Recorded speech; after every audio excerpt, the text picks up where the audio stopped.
A aura é uma espécie de halo luminoso, um conjunto de radiações que circunda e interpenetra todo o nosso complexo fisiopsíquico.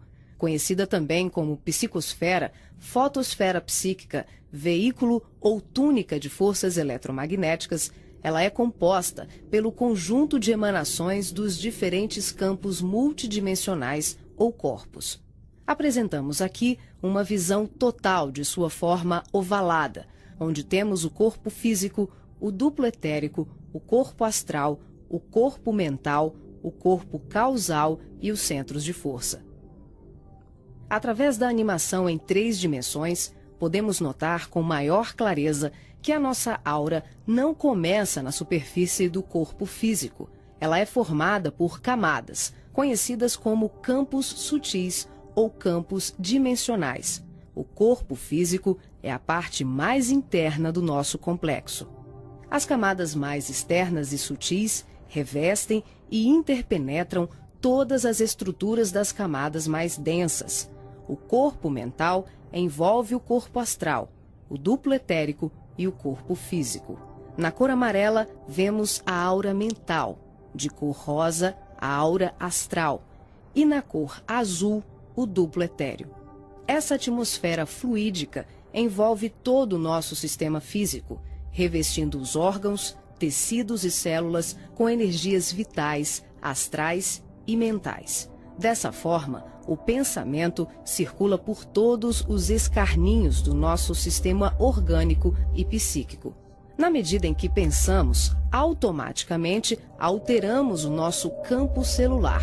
Todos os estados de bem-estar ou de enfermidade são consequências dos conteúdos mentais e emocionais.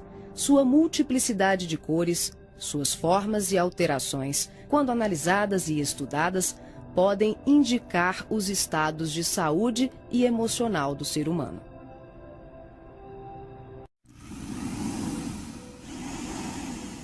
A palavra chakra vem do sânscrito e significa roda de luz, também conhecido como centros vitais, fulcros energéticos ou centros de força. Geralmente são visualizados por videntes e clarividentes como campos em forma de redemoinhos, com a aparência de uma flor, com pétalas irradiantes e coloridas.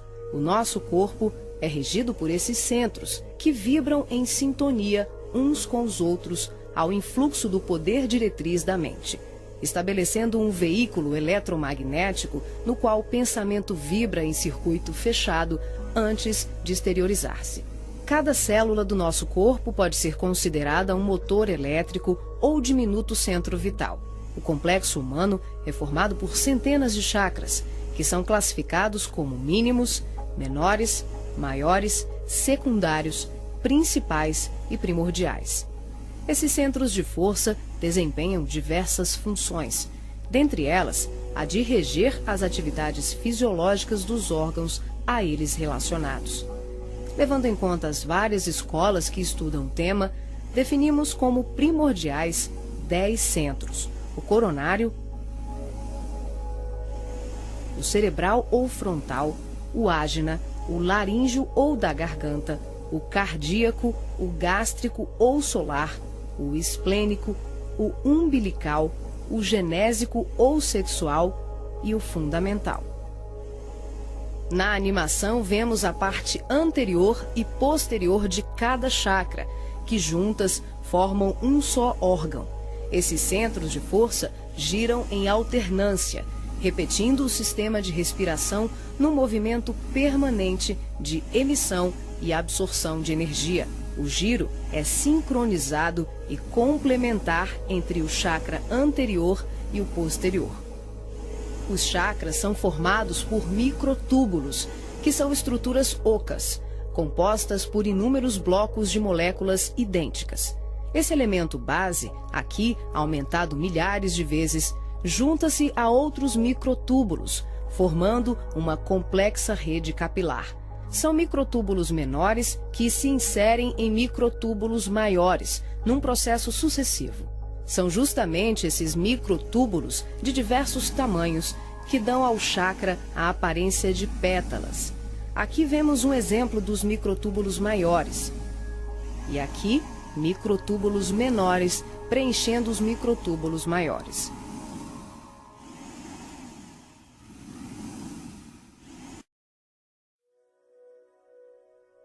Assim como os chakras, a aura também é formada por microtúbulos, que podem ser vistos com maior precisão no duplo etérico.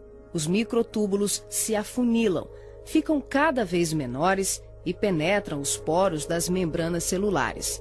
Como os citoplasmas das células é constituído em grande parte por água, que é uma das substâncias mais suscetíveis à magnetização, podemos concluir que o nosso bem-estar ou os nossos males físicos são frutos da nossa forma de ser e pensar.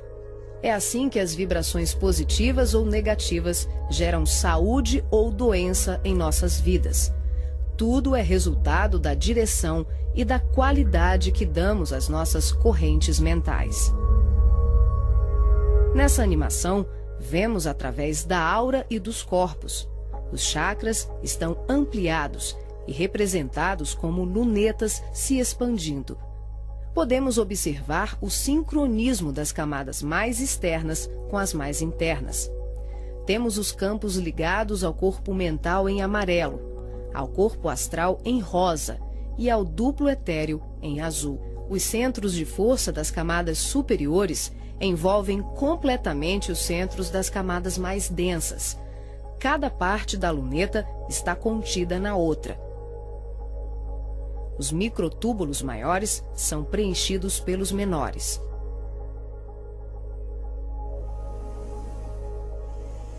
Responsável também por funções psíquicas, os chakras estão relacionados com algumas capacidades de percepção. São núcleos importantíssimos em vários processos mediúnicos, formando uma rede complexa de assimilação, armazenamento e emissão de vibrações ou energias mentais ou sutis. Os centros de força podem ser considerados portais dimensionais, por onde fluem as correntes mentais que assimilamos e emitimos em regime de sintonia durante as diversas manifestações medianímicas.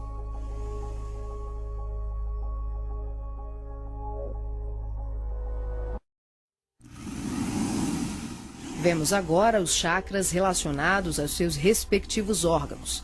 Começamos pelos superiores, representados pelo coronário, frontal e ágina, anterior e posterior. Podemos observar o giro em movimentos de alternância, num ciclo permanente de emissão e absorção de energia. Vemos também a sincronia entre os anteriores e os posteriores. O coronário é o centro da sabedoria. Tem responsabilidade direta sobre as funções psicológicas, cerebrais e espirituais. Alimenta as células do pensamento e é o provedor de todos os recursos eletromagnéticos indispensáveis à estabilidade orgânica. É o centro de mais alta frequência. Na animação, o chakra ágina, responsável pelas percepções visuais, vidência e clarevidência, aparece na sua parte posterior da mesma maneira que o frontal. Na verdade, eles se juntam, formando um só chakra, localizado na parte posterior da nossa cabeça. É aqui que o cordão de prata é inserido. O frontal é o centro da mente. Responde pelas funções da visão, da audição, do olfato e ainda administra o sistema nervoso central. É responsável também por uma vasta rede de processos da inteligência, que dizem respeito à palavra, à cultura, à arte e ao saber. O chakra laríngeo é o centro da expressão, regula a fonia, o sistema respiratório, o processo digestivo inicial, a pressão arterial e corresponde-se com as glândulas tireoide e paratireoide. O que na imagem se assemelha a uma pétala são os microtúbulos dos mais variados tamanhos. Eles giram em um processo sincrônico, sempre de forma complementar. O cardíaco é o centro do sentimento. vemos a sua feição posterior e anterior. Ele sustenta os serviços da emoção e do equilíbrio geral. É o responsável pelas energias de todo o aparelho circulatório e se relaciona com o sistema nervoso parasimpático. O centro gástrico também é conhecido como solar ou centro de cura. Um chakra de baixa frequência, o gástrico é uma das mais ativas usinas de fluidos vitais para exteriorização. É responsável pelos processos digestivos e grande parte do metabolismo, atuando vigorosamente sobre o estômago e órgãos envolvidos na digestão. Dentro desses microtúbulos ocos, temos outros microtúbulos ocos. O chakra esplênico é um dos mais importantes. O centro do equilíbrio é também uma grande usina de fluidos. Ele regula a distribuição e a circulação adequada dos recursos vitais em nosso corpo. A feição de pétalas que vemos nessa animação é por conta dos microtúbulos maiores. O umbilical completa as funções do gástrico e do esplênico. Na sua parte posterior, ele é menor. Nós ampliamos para demonstrar de forma clara como esses chakras se interagem. O genésico, conhecido também como chakra sexual, é o centro das formas e elevação. Exerce grande importância nos processos genésicos. Elabora densos campos fluídicos que, quando bem canalizados, podem propiciar vigorosos potenciais energéticos no campo do amor e da criatividade. O chakra fundamental trabalha como se fosse o posterior do coronário. Ele está na base inferior da coluna vertebral, na região do períneo, entre o ânus e os órgãos genitais. Forma, junto com o genésico e o básico, uma tríade, tão importante como o coronário, o frontal e o ágina. Integrado ao genésico, esse centro trabalha principalmente na captação de energias vindas da Terra, oriundas dos raios gama, da água e dos metais.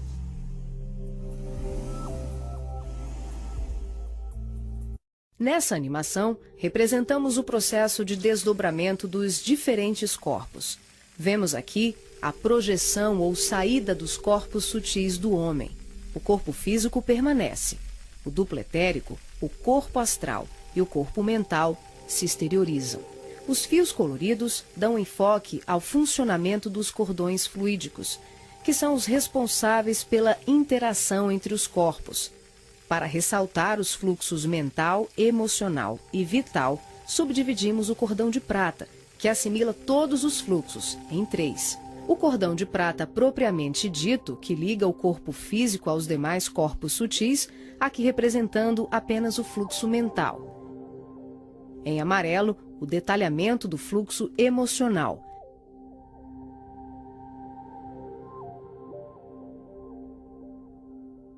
E na cor rosa, o fluxo vital.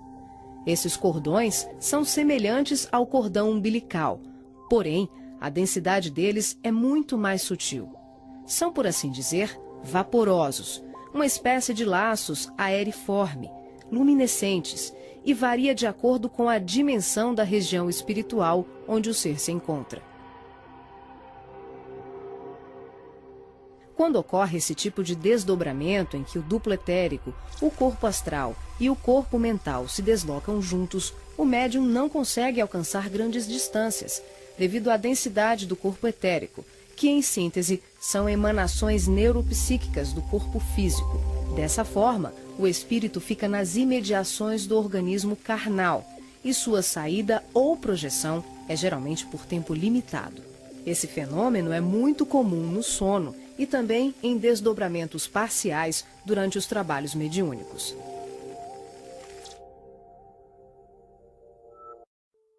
Nesse exemplo de desdobramento, a projeção se inicia com a exteriorização dos 3 corpos sutis, o duplo etérico, o corpo astral e o corpo mental. Em seguida, o passivo devolve ao corpo físico os eflúvios vitais, conhecidos em seu conjunto como duplo etérico, que tem como uma de suas funções a assegurar o equilíbrio entre a alma e o corpo de carne, garantindo o calor indispensável à colmeia celular. Desembaraçado dos veículos mais densos, corpo físico e duplo etérico, o médium se desloca com o corpo astral, envolvido pelo corpo mental e pelos outros corpos mais sutis, aqui não representados. Ao devolver as energias neuropsíquicas, o médium projetado fica, por assim dizer, mais leve e ágil, o que lhe permite uma melhor condição de trabalho e observação, além de lhe possibilitar o deslocamento para regiões diversas. Ele pode viajar para qualquer lugar do espaço, incluindo o plano físico e o extrafísico. O corpo astral, envolvido pelo corpo mental, fica permanentemente conectado ao corpo físico pelo cordão de prata, que também é conhecido como cordão fluídico. Trata-se de um laço, um feixe energético extremamente flexível e expansível, que é formado de microtúbulos, a exemplo dos chakras, e mantém um fluxo energético bidirecional entre os corpos densos e sutis. Esse fluxo vibratório de nutrição faz com que o espírito perceba, de imediato, tudo aquilo que possa vir a ocorrer ao corpo físico durante o desdobramento. Na volta, podemos observar como ocorre a reentrada dos corpos mais sutis, na conjugação com o corpo físico e etérico. Aqui temos o desdobramento do corpo mental. Os 3 corpos saem. O médium devolve ao corpo o duplo etéreo e apenas o corpo mental se projeta.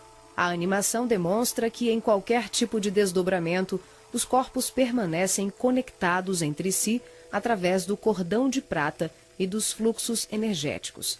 Em relação ao corpo mental, ocorre muito mais um fluxo mento-emotivo que propriamente um cordão densificado, como mostra o vídeo. Esse tipo de projeção permite ao médium se deslocar para qualquer lugar do universo com uma percepção muito maior, visitando regiões astrais e mundos superiores que estão bem além das colônias de transição, geralmente descritas na literatura espírita. O corpo mental é o envoltório sutil da mente. Tem a forma ovalada ou ovoide, que define o formato da totalidade da nossa aura. O mental também é o responsável pela formação do corpo perispiritual ou corpo astral. É o corpo que permanece quando perdemos os demais corpos, por avanço evolutivo, por desequilíbrio profundo, como na ovoidização, ou em operações atinentes a certos renascimentos na crosta terrena. É por essa razão que os espíritos que perderam os corpos mais densos, corpo físico, duplo etérico e corpo astral, por monodeísmo, permanecendo envolvidos apenas pela túnica mental, são chamados de ovoides ou esféricos. Essa animação exemplifica como se dá a interação por expansão da consciência, sem que haja nenhuma dissociação dos corpos densos e sutis. As percepções dos mundos astral e mental, além das comunicações mediúnicas especiais, como a recepção de correntes de pensamentos, podem ser realizadas sem que haja o desdobramento de nenhum dos nossos corpos. Esse fenômeno se manifesta pela expansão simples e ampla da consciência. É um processo interior, de qualificação e sutilização do medianeiro, um acesse. O ser vê, ouve, percebe e interage com outros seres e diversos mundos, sem que ocorra uma saída, uma viagem, um deslocamento. O espírito pode estar em vários locais ao mesmo tempo e perceber, tomar conhecimento de tudo o que o cerca e tudo o que o envolve a grandes distâncias. É o todo em cada parte, é cada ponto contendo o todo.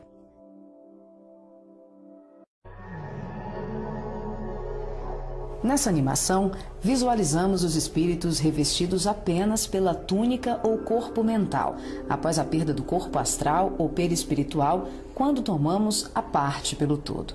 São denominados pelo espírito André Luiz de esferoides ou ovoides.